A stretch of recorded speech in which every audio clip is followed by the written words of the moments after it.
Bill Haney says he gave you a call and to talk about the Devin Haney fight. Who cares about Bill Haney? Bill Haney talks to everybody. Bet Bill Haney called your mama, okay? Nobody cares about Bill, this and that. He's the Energizer Bunny, pumping his son up. A tremendous athlete in the sport of boxing today, you know. It is what it is, man. They really don't have no reason to just be jumping up, fighting Rougarou with Rougarou feet. You fight some Rougarou foot dude, you know, and at the end of the day, now you want to fight all these welterweights, you want to do this and that, man. Just take your time, continue to grow your career, you know. If it ever lines up, it lines up, man. You know, I mean, he don't hurt nobody. What's that man gonna do? Man, he's getting stronger. He gets to eat more. Oh, like, bro, you're still not that, you know, you're not that thumper. You know what I mean? It was a beautiful shot. He landed a nice little shot. You know what I'm saying? But he'll never have the capacity to just run over welterweights. You know, and you know he doesn't even have he don't even fight with those kind of cojones. You know what I mean? He's the definition of boxing. Hit and don't get hit. Nothing wrong with that. You know what I'm saying? There's nothing wrong with that. Besides, I'm probably gonna fall asleep next time I try to watch that shit. So him saying that Tim what does it feel like fighter? when you're hearing? It's easy. Tim Tszyu is a lesser fighter. He loves his son. What is that? Devin Haney's greater than Mike Tyson and Ali and Layla Ali and Muhammad Ali. And you know what I mean? It's his son, man. When have you not heard that man hype his son up? You know, there's nothing wrong about it. We have so many tremendous athletes in the game today. You know, if that happens, it happens.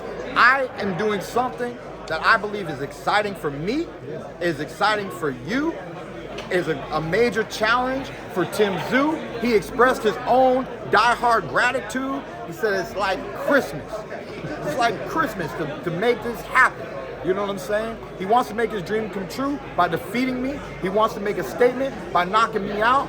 But it's a two-way street, baby. I'm trying to make an example out of you. Let's go. When you hear him say things like, he said no cojones. I just wanted to... Yeah, to what? To Devin, to Devin Haney. What you meant by that? I just wanted What I meant by that, I meant, you know, Tim Tszyu, he got them Australian Mexican cojones. You know what I'm saying? He got the cojones that really come from down under. You know what I'm saying? He got, you know, he's just, hey, don't move, Keith. Don't you move now, because I'm gonna move forward and I'm gonna get you.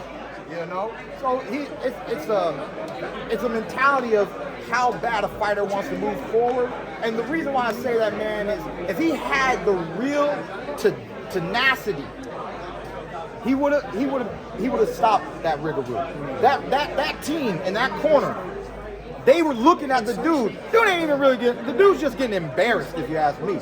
He was just getting fully outclassed, if you ask me. But his team, they felt so bad. They were like, "Come on, man, you gotta do something." But they're saying, "Hey, we would stop this fight. If you keep doing nothing, we will stop this fight." You know, he had enough fight in him. He didn't have the skill set to match with a fighter of the caliber of Devin Haney. But if Devin Haney had cojones, if Devin Haney really has the tenacity to take risk, okay? There's certain things, we classify fighters a lot of ways. One way you can classify Haney is slightly in the category of what's called a scared fighter. And that's why there's no cojones. So a lot of the fans are saying that 2 years may be a little bit too long to be out of the ring. That's nice. How do you respond That's nice. to Thanks, that? Mom.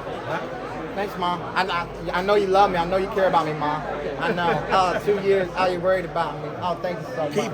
When you hear a lot of these up-and-coming fighters talking about you, a lot of these guys talk about you as if you are something just to be put on the wall, something to go on the mantle, not with the same respect that your name was talked of, let's say 5 years ago. Yeah, I mean, that's just because you haven't seen me. It's fine. It's just because I get hit in the head, but you got a short-term memory, okay? That's all it means. You guys are just, you know, you're addicted. You're junkies. You're junkies, and you're mad because I didn't give you your fix. Where is Thurman? Where is Thurman? I'm losing the juice. And then the arm goes limp. What do you think about Keith Thurman? Man, think about that man. He ain't do nothing. He ain't been doing nothing. He don't got it no more. Y'all just, when the enthusiasm leaves, you know, but it's okay. Because most people don't know shit about boxing. You guys don't live this life. What was I saying when I was in Vegas? What was I saying in Vegas when I was at the Crawford Spence fight? And all the fans were just mobbing me, running, talking ish. Oh, you don't want this one, you want that one. What? You would have got knocked out tonight too, Thurman. This and that. I said, you watch this ish. I live this. You watch it, I live it. So it's fine, man. Have your opinion. Go in the comment section. Write a sentence or two or a paragraph. At the end of the day, man, I bring exciting boxing. These skills are always elite. The movement, you know, from the hands to the feet. I never really said it, but Keith Thurman, that man is sweet. Keep talking about history. One more question. Is that with Ron as well? When you kind of mentioned about the young guys coming up, like Ron Ennis? Because a lot of people come up to you and they're like, no, his family member came up to me in that fight and stuff, you know. I mean, I've already said yes, but y'all don't know how many things I've said yes to. It's so redundant and unimportant and not that important to really talk about the past. We're here now. Let's do this. Let me do what I do. Let me fight. Let me win. Let me lose. And then you do what you do and critique and talk about where I am in the here and now. And that's just all that matters. His family legacy and reputation to uphold, you know. He's got a whole country behind him. You know, he wants to prove that, you know, he's ready for this. He wants all the names, man. He's just doing everything that he's supposed to do at this stage of his career. He has no fear. It's going to be a great fight for you guys, man. It's going to be just the proper moment, a great way to kick off the year. New fight, new division, new networks. Let's go. I think people forgot how great you are at these moments. You're maybe the best in sports. Tell me about that, being up there and just taking control of the press conference. Man, you know, I mean, it's easy, man. It's a natural, you know. I mean, I don't know why other people hold back, man. Talk your ish, baby. Talk your ish. Win, lose, or draw, you're gonna get paid. You know, every one of us up on stage, we have our fans. We have those who love us, who support us, that are cheering for us. You know, we got people that, you know, they don't want to see us get hit. They don't want to see us get beat down. But this is what we do. We take risks. We challenge ourselves.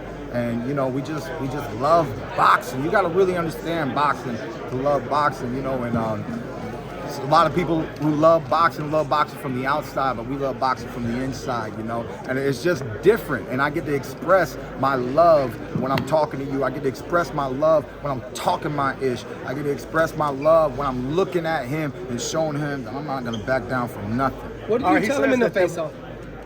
What's up? What did you tell him in the face-off? You got a little heated. I said let's kick off this year right. I said let's kick off this year right.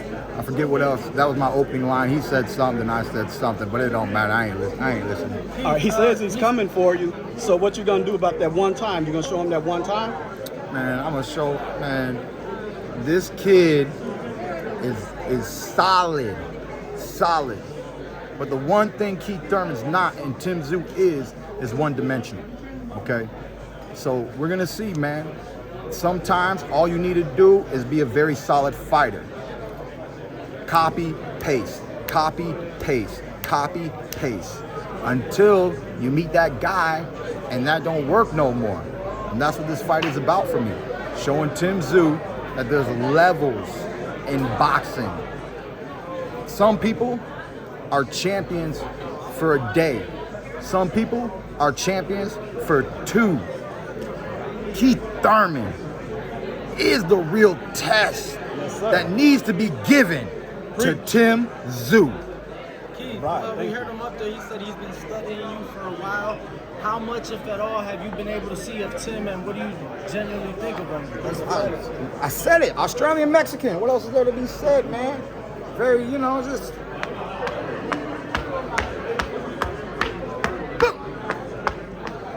You know, it's fundamental, man. You know, I like it.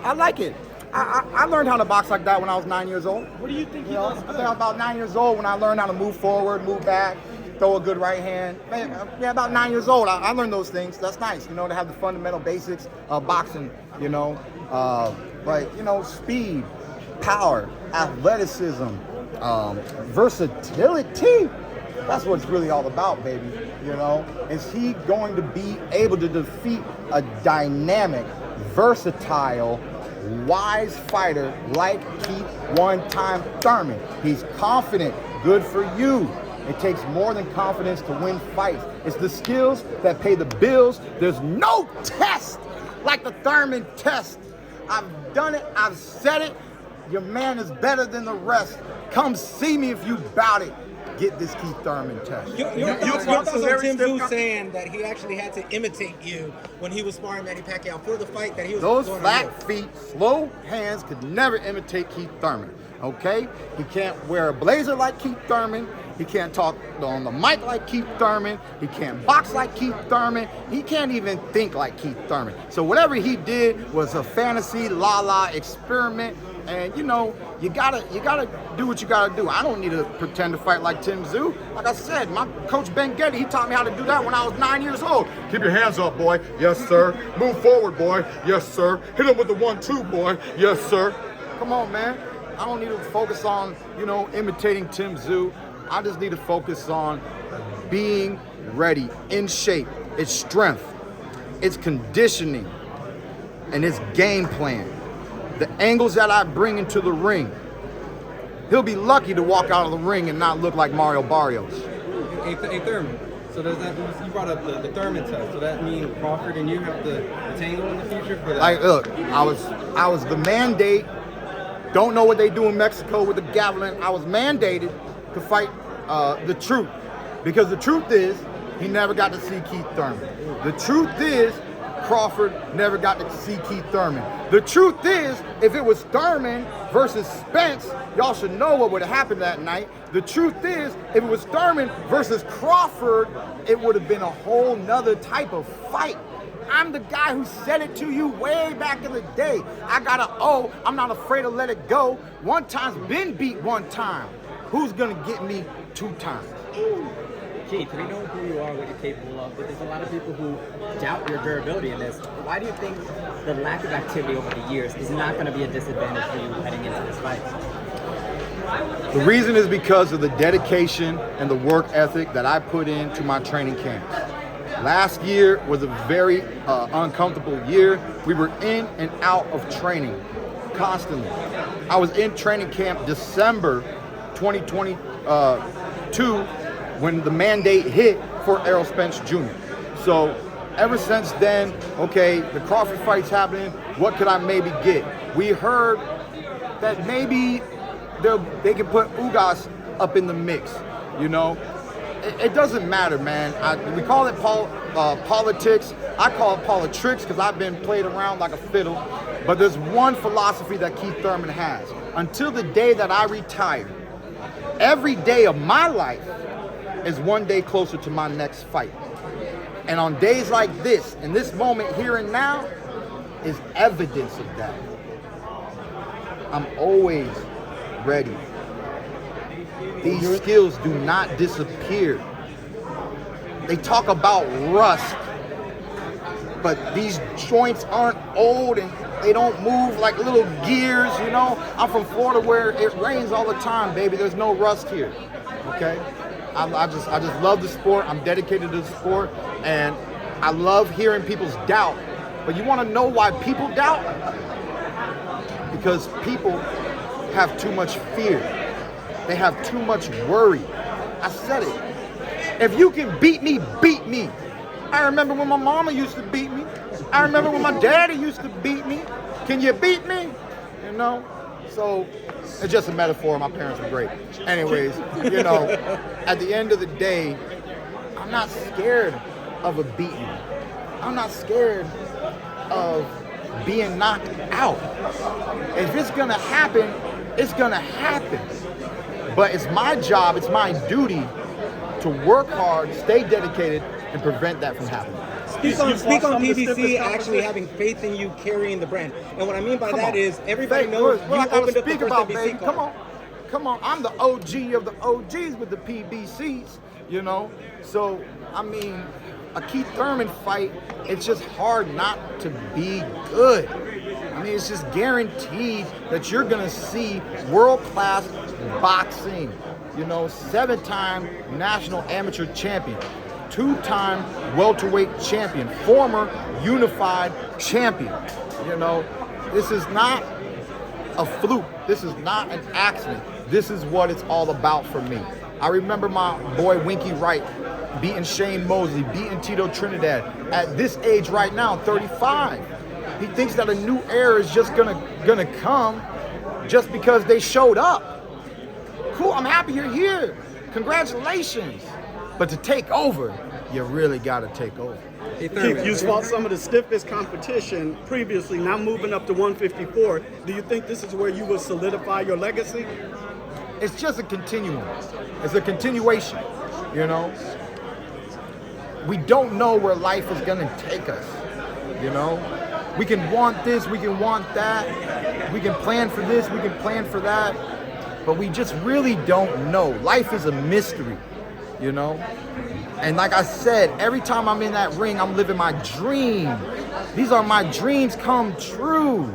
This moment here with you is my dream come true.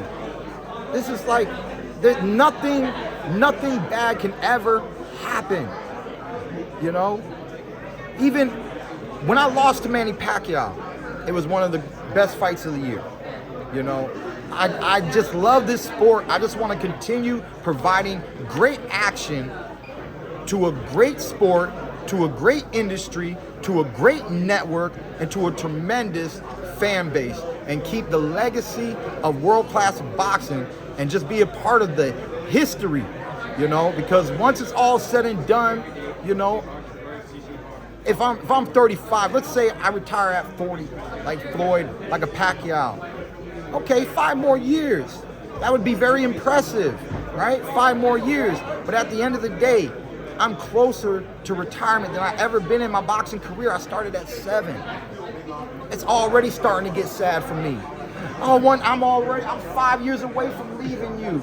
You know, it's already, you know, a little sad. But at the end of the day, man, we're just back in action. I love the action. This is not a Hollywood film, though we're in LA. There will be fireworks. There will be bombs being dropped. March 30th, Thurman versus Tszyu, Amazon Prime pay-per-view. Hey Thurman, so with you suffered injuries in your career, and Spence is suffering a cataract eye. Just wanted to get your opinion as a professional fighter when you have an injury. I mean, it sucks. It sucks, man. You know, I mean, we want to do our best. We want to stay at the top, and we want to have great performances. We don't want bad articles written about us.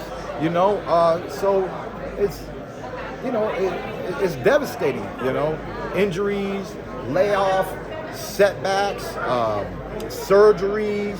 You know, he's been through a lot, and it seems as if it's taken its toll. This is the human nature. This is the human dilemma. Like I said, we don't know what this journey of life is going to provide. But if there's anything positive that I can say to Errol Spence right now, is you're a Hall of Famer, kid.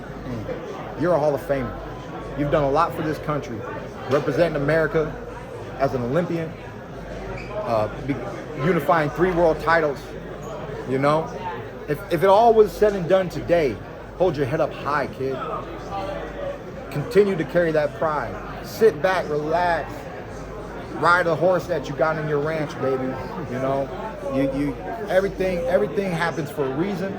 You know, do your best, get some good people around you, and just continue to learn how to think positive. Because life will continuously push us down. It'll push us down in a way that this fight game can't ever do. There's pain and suffering that people go through that's greater than any loss any champion's ever incurred. You know what I'm saying? So at the end of the day, man, just know that you've already done enough. And if you get the opportunity to do any more, that's just icing on the cake.